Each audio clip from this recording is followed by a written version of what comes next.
This week, the Radio 5 live film review show that I do with Simon Mayo is going to be done by remote control, at least from my point of view. Simon's going to be here in London and I'm going to be in America. I'm going to Memphis to record in Sun Studio with my band, the Dodge Brothers. We're going to make a radio documentary about it. I'm really starstruck by the idea of going to that studio. It's the first time I think I've actually been starstruck by a building. Meanwhile, Simon Mayo is going to be here in London and the special guest on the show is going to be David Tennant. And when I found this out, despite the fact that I'm going to Memphis, which is great, I was a little bit like, oh, I'm not going to be in the same room as David Tennant, which is a shame because I'm a little bit starstruck by David Tennant.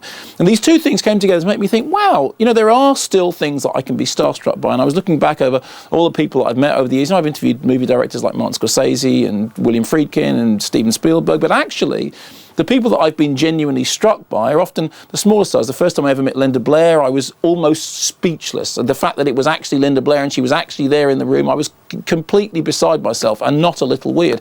I once interviewed Liza Minnelli and I was so amazed by the fact that Liza Minnelli was actually there in the room with me that in the middle of the interview, I reached down, touched her to make sure she was real. And the minute I realised I'd done it, I sort of looked really embarrassed. She didn't even bat an eyelid. It seems to be something that happens to her all the time. There are still people who I haven't met, who I'm sure I'd be completely starstruck by. Wally Pfister, the great cinematographer. I'm a huge fan of Wally Pfister's, and at some point, my path will probably cross with him. I hope it does. And I'm sure that when it does, I'll be completely speechless. I remember seeing the great actor Scott Wilson in a restaurant once and feeling a desperate need to rush over to him and interrupt what looked like a lovely family dinner to say, Mr. Wilson, I absolutely love the ninth configuration. He was very gracious about it, but the fact of the matter is I should have left him alone. So my question to you is this: who do you think you'd be most starstruck by? I don't mean who do you admire the most, you know, meeting Woody Allen or meeting Martin Scorsese or maybe Stanley Kubrick 20 years ago.